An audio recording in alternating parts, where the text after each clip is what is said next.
parents. They seem to be in such a major...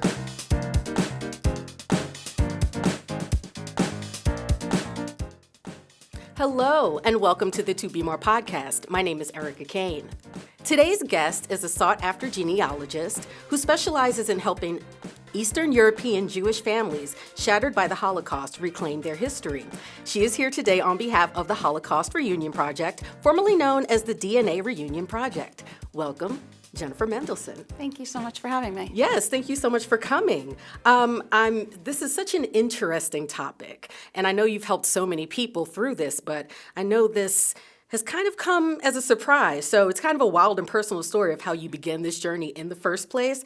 Tell us how you personally began bringing families together and how this all started 11 years ago. It happened completely accidentally and serendipitously in the most amazing way. I had never been a genealogist. I had no specific interest in genealogy. My brother was always the one in the family who, that was his thing. Yeah. And I was as interested as anyone is, but nothing particular. And 11 years ago, I saw something on Facebook, as so many of these things start. Some people, a guy I didn't know, but with whom I had a lot of mutual friends who I'd gone to college with, was producing a documentary about a matzah factory on the Lower East Side of Manhattan where my entire family had grown up. Okay. And I clicked on a link for a GoFundMe, and it mentioned that the matzah factory was on Rivington Street, which kind of sparked something in my head that my mother had cousins who lived on Rivington Street. And I did something so stupid in retrospect, but I Googled their names and Rivington Street. And what popped up was an entry for the 1940 U.S. Census. Wow. And I just thought, oh, this is so interesting. I didn't realize that the census was something that you could look at. And it had all these cool demographic details about them. And it mentioned that in 1935, they had been living in Woodbine, New Jersey. Mm-hmm. And that also sparked another memory. I said, I got excited. I said, that's them. Because I remember that my cousin's father was the mayor of Woodbine, New Jersey. Oh, wow. And I just thought, this is so cool. And I clicked on the link and it took me to Ancestry. And then I sort of, when I give presentations, I show an image of Alice falling down the rabbit hole because I was like, let me look up my grandparents and let me look up my, and suddenly I was like hopelessly hooked. So that was part one of the serendipity. And it was only 2 weeks later. So I sort of went through that initial, first crush with genealogy where I was like, this is so cool and I can find out this. And, I'd been a reporter for many, many years. So it was sort of a natural extension of that. I was always curious about people and stories. Right.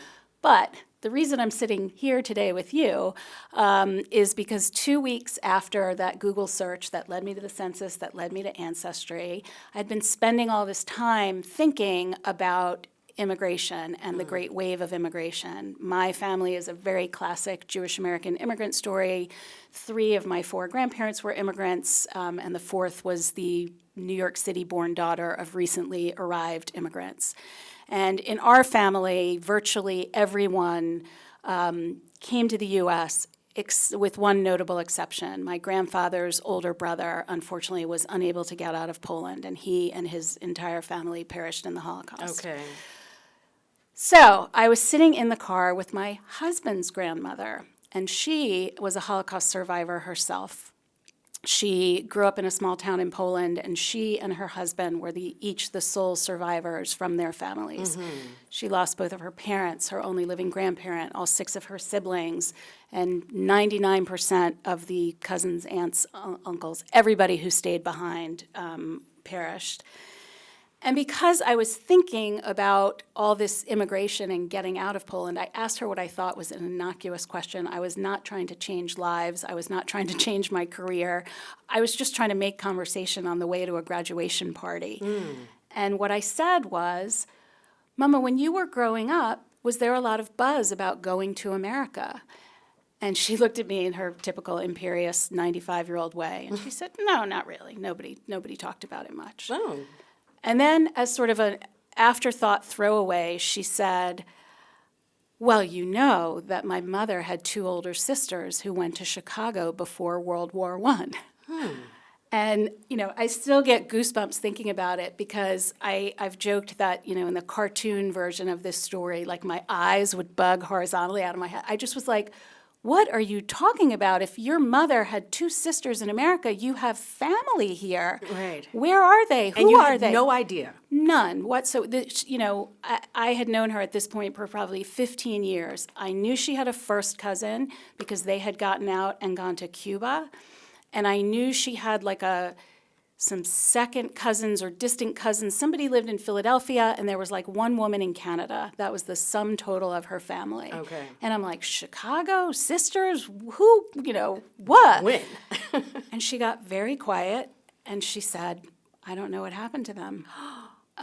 She said the war broke out, they lost contact, and, my mother was never able to join them. And then, it breaks my heart every time I think about it when Frida, my husband's grandmother, finally arrived here in 1958, having survived the Holocaust, having somehow kept 2 children alive during the Holocaust.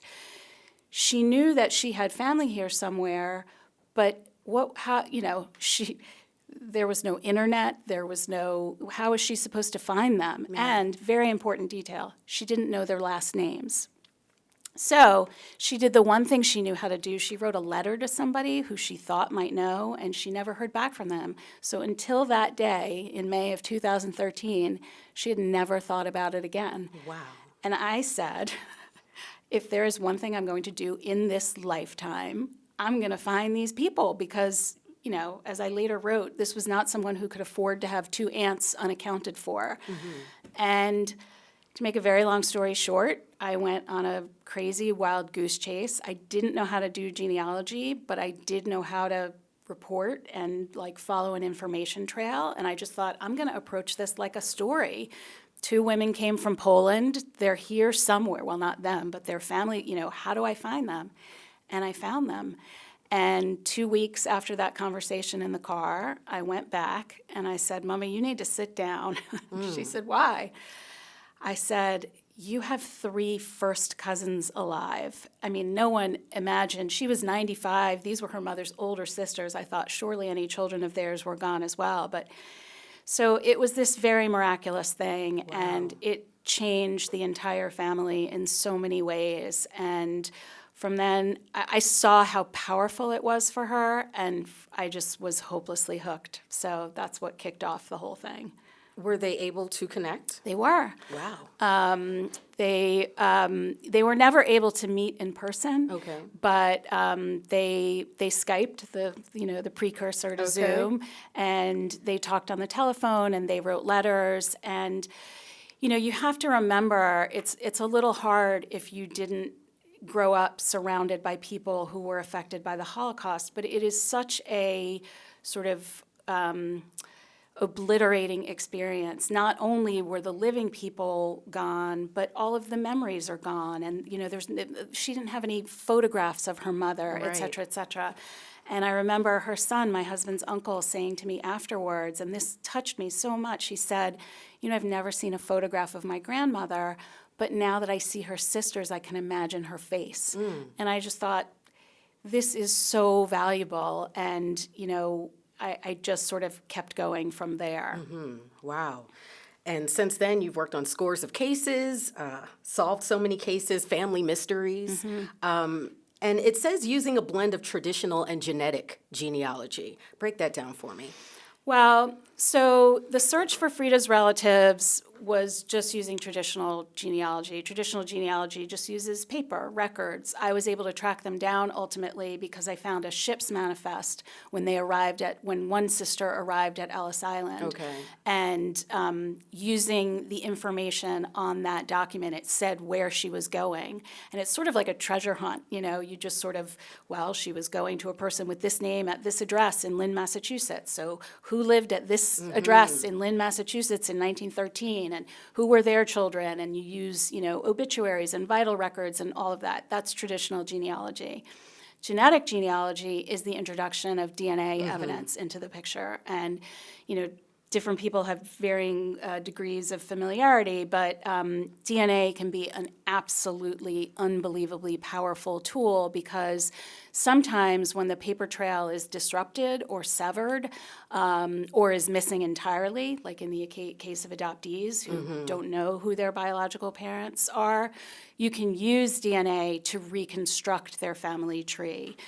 You sort of reverse engineer a family tree for them based on the people that they share DNA with in varying degrees. And it's a pretty complicated process, but once you master it, it's amazing. And sort of along the way, I started dabbling in genetic genealogy and helping adoptees. And I think the first case that crossed my path that sort of brought the two together. I continued to do a lot of Holocaust work and helping families find people lost in the Holocaust, and I was doing all this genetic genealogy work. And a woman approached me, and she had been a Holocaust orphan. Her mother had been a Holocaust orphan. A child found after the war in a Polish orphanage with no paperwork, no one knew who she was or where she came from. And that woman's daughter had been searching using DNA to see if she could find her family of origin. And I was brought into that case and ultimately was able to solve it and reunite her daughter with her mother's biological family. And the heartbreaking thing about that case is that she was not an orphan. She had become separated from her family during the chaos of the war, and they had searched desperately for her for the rest of their lives, and they never got to cross paths while they were all still alive. But her daughter now, knows her mother's aunts and cousins, and and knows the names of her parents and grandparents and all of that. So that was the first case I worked on that brought the two together, and then I continued to do that kind of work because it's a very, very niche skill. Working with Eastern European Jewish DNA is a lot more complicated for a lot of reasons having to do with the history of our community. And a lot of people who do this work aren't familiar with Holocaust records, which is a whole other, sort of ballpark. So I was excited. I found this very specific niche in which I could help people. So that's how I brought the two together. Absolutely. And you've gained national attention with this, and international media attention, everything from CNN to The New Yorker to Yahoo News, The Washington Post, even featured in a bestseller. Oh, yeah. 2019 Inheritance by Danny Shapiro. Let's talk about that because you kind of made some shocking discoveries in that case, right? Right. Well, a lot of people are familiar with that book. I've had the hilarious experience all the time of people coming up to me and being like, I was on an airplane reading a book and you were in it. Or my doctor, I walked in for my annual appointment and my doctor said, I was just on the beach reading a book and you popped up. Well, Danny's story is I think at the time it was considered so novel. Now more and more and more of these cases, DNA is sort of shaking them all out. Sure. She grew up in a traditional Jewish family in the New York area, very traditional, observant, religious family. And she was particularly close to her father, who died when she was in her 20s after a car accident. And she even wrote a whole book about her relationship with him. And she took a DNA test for no particular reason other than her husband was interested in genealogy and he was buying one and said, sort of as he was walking out the door, do you want me to get you one too? And she said, sure. She had no reason to investigate her history. She, thought she knew exactly where she came from. Yeah. And the results came back, and it showed that she was only half Jewish, and the other half was like an Irish, Scotch, English blend, as I remember, but clearly not to Jewish parents. And the other thing that was really alarming to her was she was matching to a first cousin, and she had no idea who he was. And I knew Danny and her husband sort of as acquaintances, and they called me sort of in a panic and said, something really weird is going on. Can you help me? And she writes, there's a chapter in the book about how it all went down, but over the course of an incredibly charged, hour-long phone call, we were able to unravel what she was seeing and figure out who that first cousin was. And it turned out that she was the product of sperm donation. She was donor conceived, which is becoming very, very common for people to learn from DNA testing. But I was able during the course of that call to identify her donor. And they were on the phone from San Francisco in a hotel room, and I was in my office, and we all sort of Googled him, and his photograph came up, and there was just this absolute stunned silence. Like, he's the spitting image of her. Really? And it was wild. And she later approached him and confirmed that he had been a sperm donor when he was in medical school, and she now has a relationship with him. Wow. A doctor for a dad. What's that? I said a doctor for a dad. Didn't know. Well, what I'm learning from having worked on many of these cases is that often sperm donors were doctors and medical students, because in the days before you could freeze sperm samples, you needed live samples to do the insemination. And who is available in a hospital to provide sperm samples but medical students and doctors? And, so a lot of these cases go back to people in the medical profession. Not always. Sometimes people were just sperm donors, but... Very memorable cases. And you talk about, genetic versus traditional ways of doing this. The DNA kits. I know that, you have people that reach out to you for help, but I know through your work you're kind of building your own database, I would assume? No, that's actually not how it works. Okay.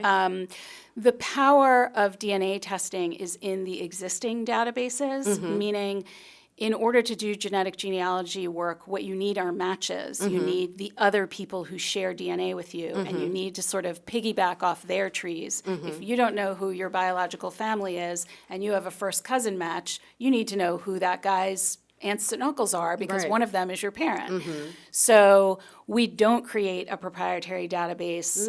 We use the existing. Ancestry has over 25 million people who've tested. Right. So if you want to find DNA matches, you need to get on Ancestry, because so there's no point in creating something small and proprietary. What you want is the power of the sort of cumulative number of people who've tested. Okay. So we actually, with unknown parent cases, it's really crucial that your DNA be everywhere, because you don't know where the closest relative to you has tested.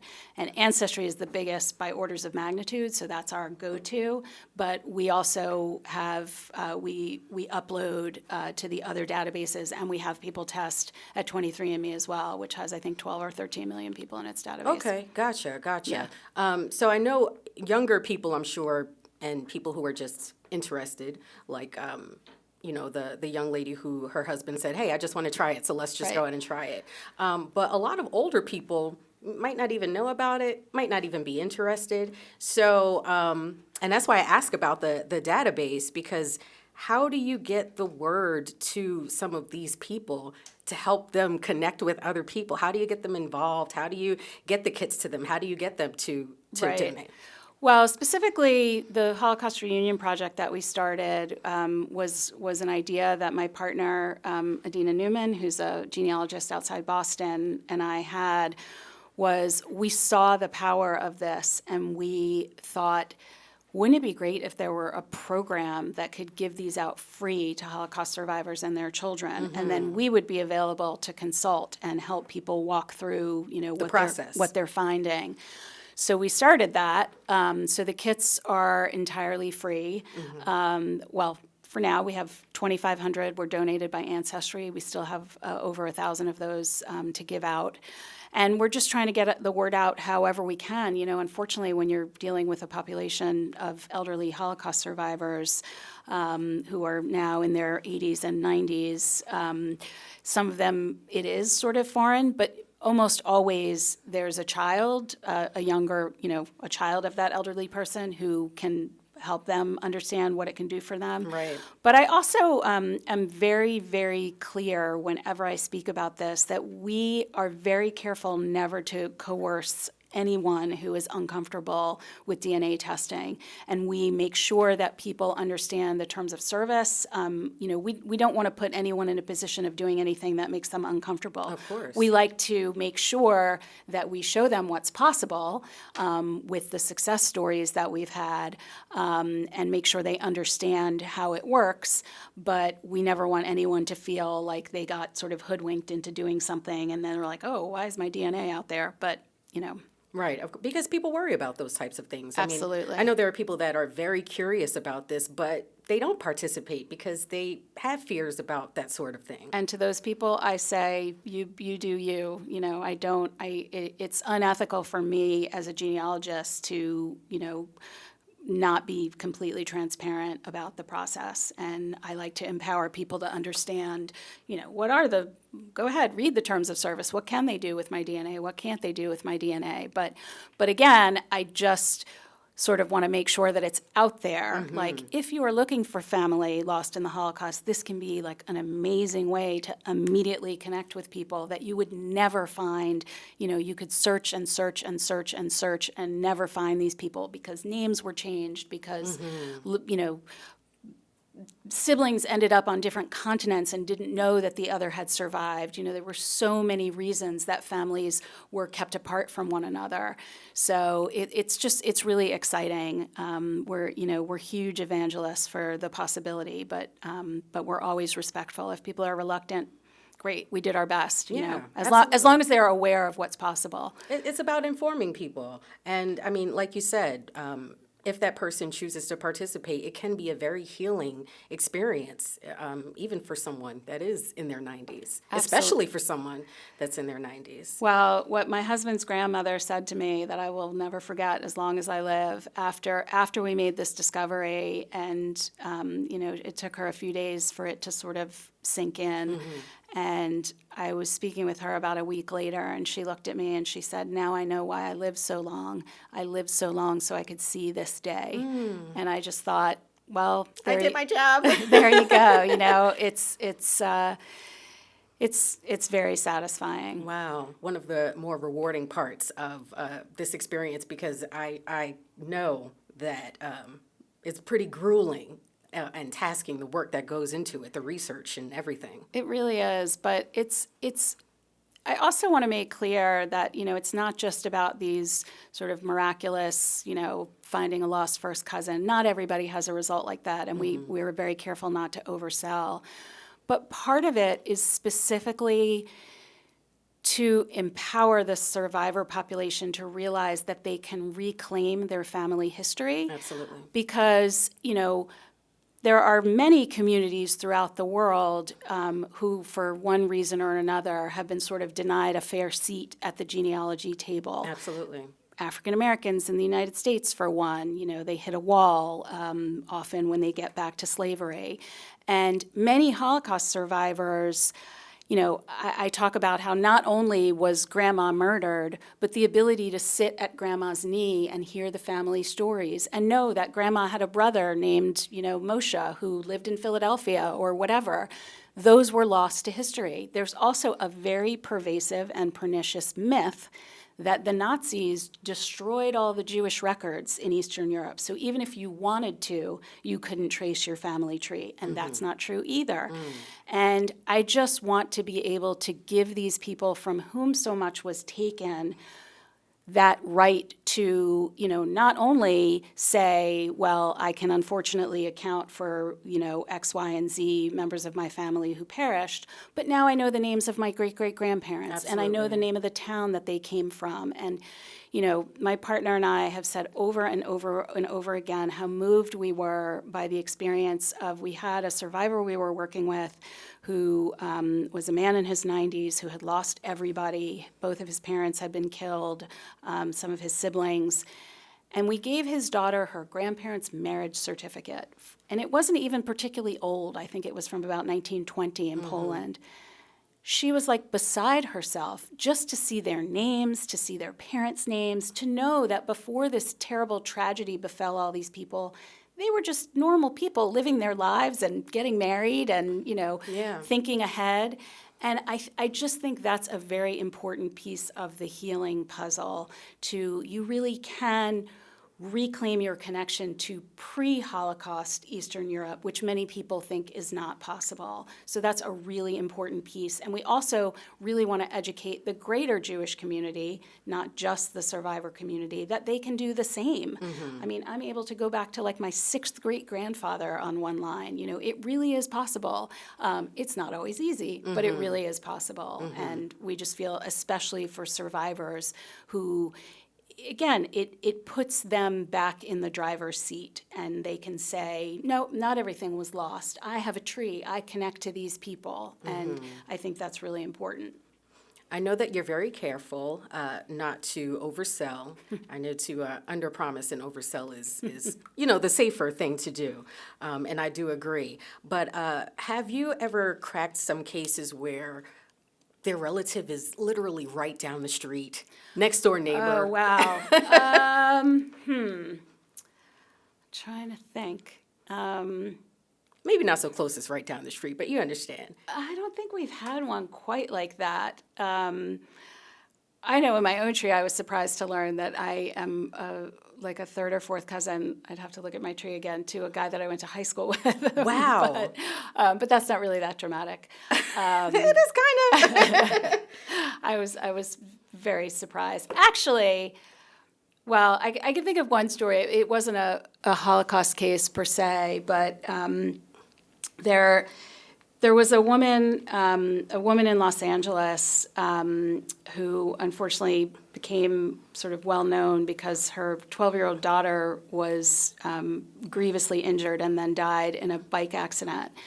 And she became very, very vocal on Twitter as she went through this experience when her daughter was in the hospital, and she gained a big following, and she was always talking about her daughter, Molly. And I learned sort of through the grapevine that family is actually related to friends of ours here in Baltimore. Okay. And I saw the woman on Twitter one day talking about the grandmother for whom Molly had been named, who was a Jewish woman born in Poland, and how they didn't have that grandmother's birth certificate. And I thought, oh, these are friends of my relatives of my friends. As a nice favor, I'll look for Grandma Molly's birth certificate for her because I probably can find it for her. And as I sort of started building Grandma Molly's tree, on Ancestry, anyone who's worked on Ancestry will be familiar. Ancestry throws up what are called hints when you put people in a tree and it thinks it has documents that are already existing. But when I started building Grandma Molly's tree, I was getting hints to my own tree. And I'm like, I don't know Grandma Molly. What is going on here? And I realized that Grandma Molly's sister married a second cousin of my dad's in Cleveland. And so Grandma Molly's family was in my family tree. I didn't recognize the name right off the bat because it's pretty distant. But I was like, okay, this is wild. Like, what are the chances? And actually, the other wild story also happened on Twitter. I got off Twitter, unfortunately, but I used to tweet a lot about family history and interesting discoveries and things that I found. And I had posted a picture from the 1905 New York State Census where, unfortunately, my grandfather's younger siblings, they had just lost their mother and they were put temporarily in an orphanage because my great-grandfather couldn't take care of them. And a woman on Twitter who follows me recognized the name of the child right under my great aunt, and she said, I think this might be my grandmother. We knew that she was in an orphanage, but we didn't have any details. And I started like furiously going through the details, and it was. And it was just like she was just completely freaked out that this had happened, like a random screenshot, and it solved the whole mystery of her family, and we found all the names of her relatives, and it was crazy. But it was all because of a screenshot I posted on Twitter. So. Wow. So you started the Holocaust Reunion Project, formerly known as the DNA Reunion Project, at the Center for Jewish History. Tell us how that collaboration came about with the Center for Jewish History. Well, as I said, we had this crazy idea that like there should be a program to give out free DNA tests to Holocaust survivors, and we sort of didn't know how to make it happen.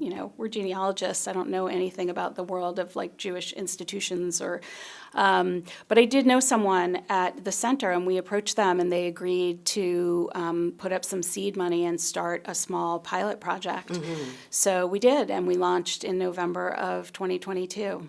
Okay.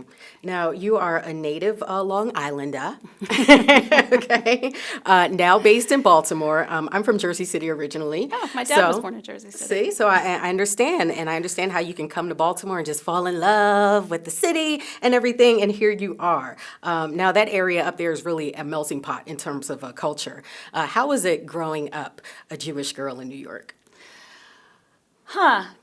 I think the answer to that question is probably sort of I'll back into it. I went to college, oddly enough, in Charlottesville, Virginia at UVA, and I think I was never aware of how much I was a Jewish girl from Long Island until I was put in a place where there were almost no Jewish girls from Long Island. Right. You just sort of don't think about it. I mean, I went to a high school that was probably like 60% Jewish and 30% either Irish or Irish or Italian Catholic. And which is so not representative of the country at large. Mm-hmm. It's probably the absolute inverse of the demographics of America.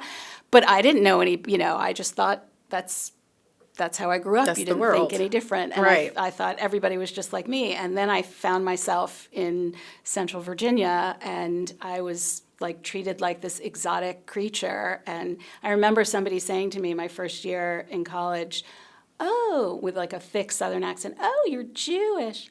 When did your parents come over?" And I was like, "They were born in the United States?" Like, it was crazy. So, yeah, but I mean, certain things about New York are indelibly stamped on your brain, and once a New Yorker, always a New Yorker. For sure. Even after 23 years in Baltimore. Absolutely.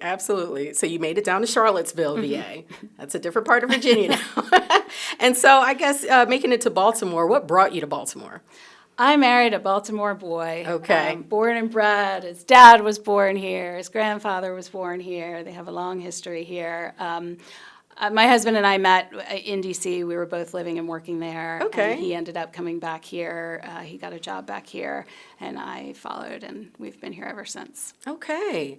Now, prior to genealogy, you were many years as a journalist. Indeed. Now, countless publications. You've been busy. People, Slate, the New York Times, the Washington Post, USA Today, Los Angeles Times. So what is it like being on the other side of this table today? Do you ever get used to it after spending so many years in journalism, being the interviewer, asking the questions?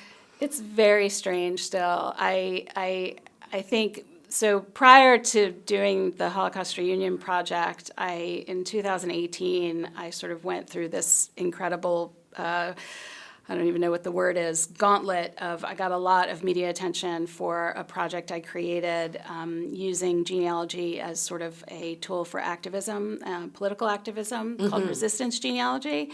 And I was... I had CNN producers literally calling my elderly mother on Long Island because they thought that's where I lived, and they were trying to book me. And it was a baptism by fire, but it was also really interesting because I felt like I could tell, having been on the other side of the table so many times, I knew when people were well prepared. I knew when people had no idea what they were talking about. Okay. Sometimes it was cringeworthy. Sometimes it was interesting. So I also think it makes me... It's interesting because you think, well, if you've been asking the questions for 20 years, are you okay suddenly answering the questions? And for me, it came pretty naturally, I guess. I don't know. You tell me. Yeah, listen, I am still not, it's still odd for me to be interviewed. Yeah. It's still odd for me. I'm still used to being on this side of it. Right. So that's why I asked, because I know for you, it takes some getting used to. Yeah. And maybe you never get used to it, really. Yeah.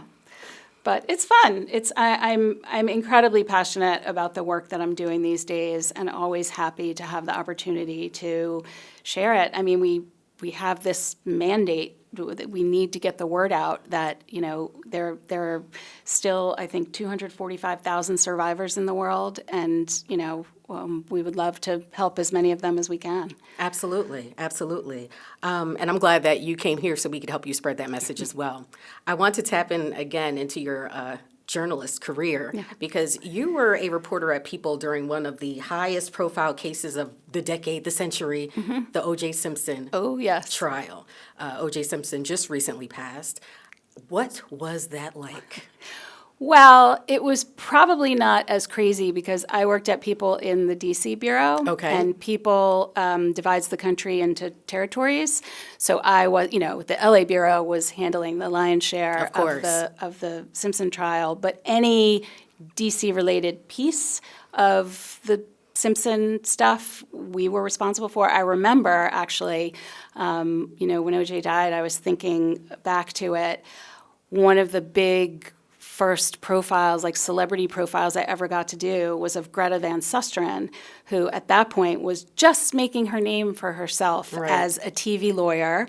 And I remember the story was called Making Sense of Simpson. And it was all about this new lawyer, Greta Van Susteren, who's on court TV commentating on the OJ, and you think about how many careers were launched by that trial and how many people who are now part of our everyday lexicon came to prominence because of the OJ trial. But the other trial that I was pretty involved in my tenure at People was JonBenet Ramsey, and our piece of that was that her mother was from West Virginia and had been Miss West Virginia, and her sister had been Miss West Virginia. So I was sent down to West Virginia to report, whatever family friends we could find in West Virginia, but. I would be remiss to say I worked at People for 4 years. Everybody always wants to talk about the celebrity stories. What I found 1,000 times more rewarding were the everyday people that we wrote stories about with no publicists, no makeup artists, just people whose homes I went to tell fascinating stories about everyday people doing amazing things. That was... celebrity stories become a dime a dozen after a while, but I met some of the most incredible everyday people. That was a lot more important. Yeah, I agree with that also. So you serve on the board of Jewish Genealogy Society in Maryland and administrator of Facebook's Jewish Genetic Genealogy Group. Over 10,000 members worldwide, keeping you pretty busy. You occasionally contribute to the Baltimore Magazine and expert in the field of Ashkenazi Jewish genetic genealogy. So just giving everyone a rundown that, this is what you do. Besides your years in journalism, but you've taken something and you've embarked on a completely different career. In the beginning of this, did you see it going this far? Nope, not for a moment. I mean, it's interesting because when the experience happened with my husband's grandmother, Frida, I thought it was like a one-off. I had done this crazy thing and I was so happy, but the reason it changed my career was because I wrote about it. I wrote a magazine article about this incredible experience because that's what I knew how to do. Like, wow, I have this incredible story to tell. And after that magazine article ran, a family friend reached out to me and asked if I could help her father find his birth mother. And I joke, flush with exactly one genealogical success under my belt. I was like, sure, I'll find your birth mother. Like, I just, had no idea what I was doing. And I found his birth mother, and I found his half-sisters, and they later told me that getting to know each other, they were in their 70s or 80s at the time, changed their lives. And I was like, oh, I think I want to keep doing this. And I just sort of kept working at it. I was mostly like volunteering, and I remember one night, late at night, it was like a Friday night, my kids were little, they were sleeping, and I was like at the computer working on one of these cases, and I remember my husband saying to me, what is all this about? Like, where is this going? And I said, I just don't know, but I just have a feeling that this is going to turn into something. I can't explain it. And, here we are, and it did, but I I hope it can inspire other people. I mean, I was 50 the year that I really sort of took the plunge and became a genealogist full time. Wait, you're over 50? Yeah. Okay. By a lot. And I was proud of myself. Like, you can teach an old dog new tricks. And Okay. So how can we as a community support the Holocaust Reunion Project? Well, as we discussed, we had this pilot program through the Center for Jewish History that is now over, and we have just relaunched, and that has literally just happened. So we don't even have a functional website yet. It will be at holocaustreunions.org. Hopefully we'll have it set up soon. We can be reached if people have questions or want to find out about the work that we do at info@holocaustreunions.org. We're going to be holding educational seminars to teach people how to trace victims of the Holocaust, to teach people how to use DNA to trace Jewish families. We'll continue to do consulting work for hidden children or people who just want help understanding their results. We're going to need financial support, et cetera, et cetera. So we're really excited about relaunching as our own entity and hoping that we will be back in business soon. Yes, new website. It's a facelift, people. This is rebranding, revamping, brand new, right? And we're looking forward to it. Is there anything that we missed that you want to share? I don't think so. Okay. Well, I think you've been very transparent and open and shared a lot, and we appreciate you. Just much continued success with everything that you're doing in bringing survivors and families together in the Jewish communities. And your work is appreciated here in Baltimore and beyond. So thank you so much for being here. Oh, thank you so much for having me. Yes, yes. Jennifer Mendelsohn of the Holocaust Reunion Project, thank you so much for being here. Make sure you connect. And thank you for watching. If you missed any episodes of To Be More, you can always log on WMAR2news.com/To Be More. You can also check out our YouTube page at WMAR and click on the To Be More playlist. I'm Erica Kane, and thanks for watching.